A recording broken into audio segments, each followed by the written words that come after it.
एक अमीर घराने की खातून आयशा हर रोज अपने शौहर फराज के साथ गाड़ी में बैठकर शहर की भीड़ भाड़ वाली सड़कों से गुजरती हुई दफ्तर जाती थी। बाकी लोगों की तरह ट्रैफिक उनके लिए भी आम सी बात थी, लेकिन जब सिग्नल पर गाड़ी रुकती तो कुछ ऐसा हो पाता जो आयशा के दिल को छू जाता था। जब उनकी गाड़ी ट्रैफिक या सिग्नल पर रुकती तो छोटे छोटे बच्चे उनकी गाड़ी के गिर्द जमा हो जाते। कोई सामान बेचता, कोई भीख मांगता, और उन्हीं में से एक था हमजा। वो 10 से 12 साल का मासूम सा बच्चा था। कभी वो गुब्बारे लेकर दौड़ता हुआ उनकी गाड़ी के पास आता, कभी उसके हाथ में किताबें होती और कभी वो रंग बरंगे फूल बेचता। इसकी मासूमियत और मीठी बातें आयशा को बहुत पसंद आती थी। एक दिन वो उनकी गाड़ी के पास आकर बोला, आंटी, गुब्बारा ले ले, रंग बरंगे गुब्बारे हैं। आयशा मुस्कुराई और बोली, मैं उनका क्या करूंगी? हमजा बोला, आंटी, अपने बच्चों को दे देना, आपके बच्चे खुश हो जाएंगे। आयशा हंसते हुए बोली, अरे, मेरे बच्चे नहीं है। हमजा ने मासूमियत से सर हिलाया और कहा, आंटी, ले लेना, सुबह से एक भी नहीं बिका। उसकी ये बात आयशा के दिल में उतर गई। उन्होंने हमजा से 2 गुब्बारे खरीदे और उनकी गाड़ी आगे बढ़ गई। कई दिन बाद फिर उसी सिग्नल पर आयशा को हमजा खड़ा हुआ नजर आया, लेकिन इस बार उसके हाथ में किताबें थीं। आयशा ने मुस्कुराकर पूछा, क्या बात है, आज गुब्बारे नहीं हैं? हमजा बड़ी मासूमियत से बोला, आंटी, गुब्बारे फट जाते हैं, जिससे काफी नुकसान हो जाता है। आज आप किताब ले लें, बस 20 रुपए की ही तो है। जरूरत न होने के बावजूद आयशा ने किताब खरीद ली। आहिस्ता आहिस्ता इन दोनों के दरमियान एक अजीब सा लगाव पैदा होने लगा और आयशा को हमजा बहुत अच्छा लगने लगा। हर बार वहां से गुजरते वक्त आयशा उससे कुछ ना कुछ खरीद लेती और चुपचाप उसकी हथेली पर पैसे रख देती, जिससे हमजा के चेहरे पर मुस्कुराहट आ जाती। उसकी मासूम मुस्कुराहट आयशा को किसी मरहम की तरह सुकून देती थी।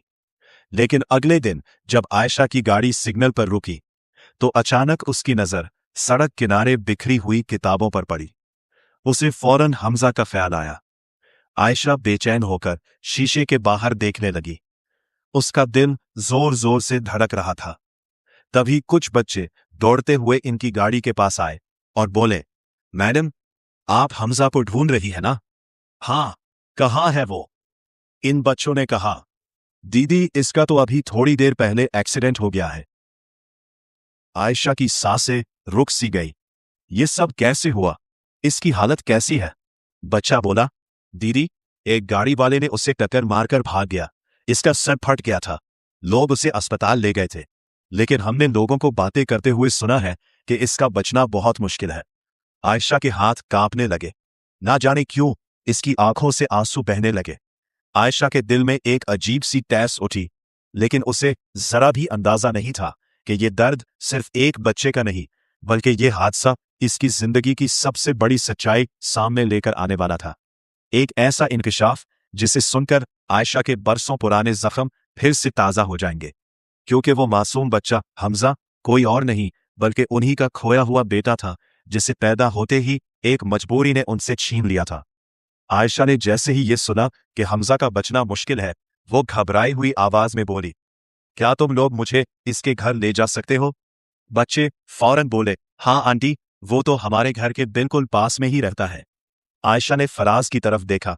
इसकी आंखों में बेचैनी साफ झलक रही थी। आयशा ने कहा, फराज, मुझे यही उतार दो। मुझे कुछ भी अच्छा नहीं लग रहा है। मुझे उसे देखने जाना ही होगा। फराज ने गहरी सांस ली और बोला, ठीक है, तुम चली जाओ, मुझे तो दुकान खोलनी है, लेकिन जो भी हो मुझे फौरन फोन करना। फराज ने उसे वहीं उतार दिया। आयशा ने एक छोटे बच्चे को साथ लिया। वो ऑटो में बैठी और घबराए दिल के साथ उस गली की तरफ निकल पड़ी जहां हमजा रहता था।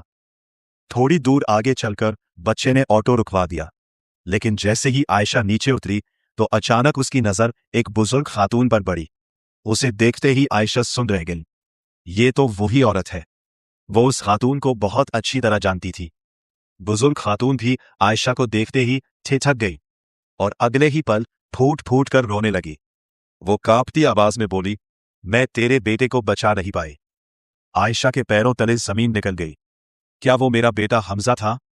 बुजुर्ग खातून ने आंसू पोंछते हुए कहा, हाँ, वही तेरा हमजा था। बस इतना सुनना था। आयशा ने धारे मारकर रोना शुरू कर दिया। मैं कितनी बदनसीब हूं। बरसों बाद मेरा बच्चा मेरे सामने खड़ा था और मैं उसे पहचान भी न सकी। आयशा रोते रोते बोली, वो कहाँ है? अब कैसी हालत है उसकी? मुझे उसे देखना है। गली में आयशा के रोने की आवाज सुनकर मोहल्ले की औरतें भी इकट्ठी होने लगी।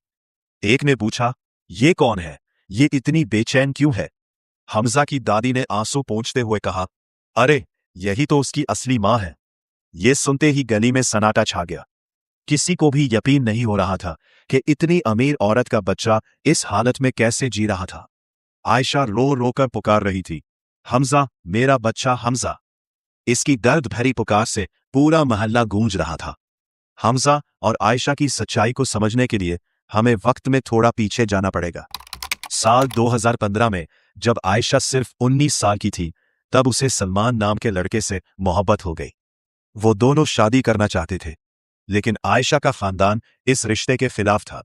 लाख कोशिशों के बाद भी जब घर वाले नहीं माने, तो आखिरकार एक दिन आयशा ने सलमान के साथ भागकर शादी कर ली। वो दोनों उसी शहर में एक छोटा सा किराए का घर लेकर रहने लगे। लेकिन आयशा के उस कदम से उसके खानदान ने आयशा से हर रिश्ता तोड़ लिया। एक साल बाद आयशा ने एक प्यारे से बेटे को जन्म दिया, जिसका नाम उन्होंने हमजा रखा।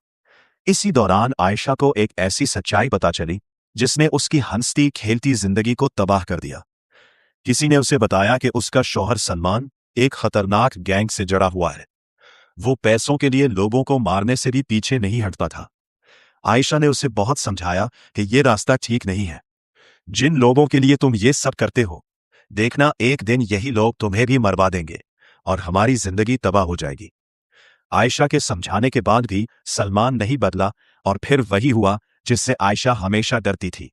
एक दिन सलमान के दुश्मनों ने उसकी जान ले ली। सलमान की मौत के बाद आयशा टूट गई। अब उसके पास ना तो घर था, ना कोई सहारा। वो मेके भी नहीं जा सकती थी। अगर उसके पास कुछ था तो उसका बेटा हमजा था। अब आयशा के जीने का हमजा ही एक सहारा था। लेकिन इसी दौरान आयशा के वालिदैन को भी सलमान की मौत की खबर मिल गई थी। वो लोग आयशा के पास आए और बोले, बेटी, जो हुआ सो हुआ, लेकिन तू अभी जवान है। हम तेरी दूसरी शादी करा देंगे, पर उसके लिए एक शर्त है, तुझे इस बच्चे को भूलना होगा। ये बात सुनकर आयशा सुन रही गई। वो हिकलाते हुए बोली, मैं अपने बच्चे को कैसे छोड़ दूं? इसके घर वालों ने उसे समझाया कि अगर ये बच्चा तेरे साथ रहेगा तो फिर कौन तुझसे शादी करेगा। इसी दौरान सलमान के वालिदैन भी वहां पहुंच गए। उन्होंने भी आयशा को समझाया कि बेटी, तू दूसरी शादी कर ले, हमजा को तो हम पाल लेंगे, ये हमारा भी तो बच्चा है। बहुत सोचने समझने के बाद नम आंखों से आयशा ने अपना मासूम हमजा उसके दादा दादी को सौंप दिया और अपने वालिदैन के साथ चली गई। आयशा के वालिदैन ने अपनी बेटी के माजी को भुलाने के लिए फराज नाम के लड़के से उसका रिश्ता तय कर दिया। लड़का अच्छा और बाखलाक था, इसलिए कुछ मुलाकातों और बातचीत के बाद खानदान वालों ने फराज और आयशा का रिश्ता तय कर दिया। लेकिन इस रिश्ते की बुनियाद एक बहुत बड़ी सच्चाई को छुपाकर रखी गई थी। फराज से आयशा का माजी छुपाया गया। उसे बताया गया था कि आयशा गैर शादीशुदा है। कुछ दिनों बाद इन दोनों की धूमधाम से शादी हो गई। शादी के बाद आयशा कराची आ गई। फराज कराची में ही रहता था। आयशा की खूबसूरती और उसकी शराफत से वो इतना मुतासिर हुआ था कि शादी के बाद वो हर किसी से यही कहता था, मैंने दुनिया की सबसे अच्छी लड़की से शादी की है। फराज की सदर मार्केट में मोबाइल की बड़ी दुकान थी, जिसे चलाने के लिए मुलाजिम रखे हुए थे। उसका काम इतना अच्छा चलता था कि घर में कभी पैसों की कमी महसूस नहीं होती थी। आहिस्ता आहिस्ता आयशा भी दुकान पर उसका हाथ बटाने लगी। वो दोनों साथ में काम करते, एक साथ बैठकर चाय पीते। आयशा फराज के साथ हंसी खुशी जिंदगी गुजार रही थी। लेकिन किस्मत का खेल देखिए, जब आयशा की दुनिया संभल ही रही थी, तभी अचानक उसके छोड़े हुए बच्चे हमजा की जिंदगी में फिर से तूफान आ गया। इन दिनों हमजा के दादा का अचानक इंतकाल हो गया।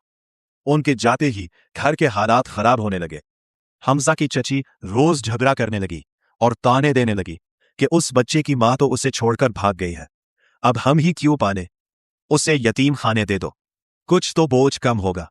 लेकिन हमजा की दादी किसी चट्टान की तरह अटल थी। वो कहती थी, ये तो मेरा सलमान है, ये मेरे बेटे की आखिरी निशानी है, मैं उसे कहीं नहीं जाने दूंगी। हमजा को लेकर रोज रोज झगड़ा होने लगा। एक दिन हमजा की बड़ी फूफी वहां आई। उन्होंने देखा कि खानदान में हर तरफ तनाव ही तनाव है। फूफी ने दादी से कहा, अम्मा जी, अगर घर में इतना झगड़ा हो रहा है तो आप हमजा को मुझे दे दो, मेरे 2 बेटे हैं, मैं उसे भी अपने साथ कराची ले जाऊंगी। दादी ने फौरन ना में सर हिलाया और कहा, नहीं, मैं किसी पर भरोसा नहीं कर सकती, जब तक मैं जिंदा हूं ये मेरे साथ ही रहेगा। फूफी ने समझाया, ठीक है अम्मा जी, आप ही मेरे साथ चलिए। इस तरह हमजा अपनी दादी के साथ कराची आ गया। वक्त गुजरता गया। हमजा अब 10 साल का हो चुका था। वो थोड़ा शरारती हो गया था और दुनिया को अपने ढंग से समझने की कोशिश कर रहा था। एक दिन उसने देखा कि उसकी उम्र के बच्चे रोज पैसे लेकर घर लौटते हैं। हमजा ने उनसे पूछा, तुम पैसे कहां से लाते हो? बच्चों ने हंसते हुए कहा, हम कराची की सड़कों पर रेड सिग्नल से गुजरने वाली गाड़ियों के पास जाते हैं और लोगों से मांग लेते हैं। हमजा के दिल में भी पैसे कमाने की ख्वाहिश हुई।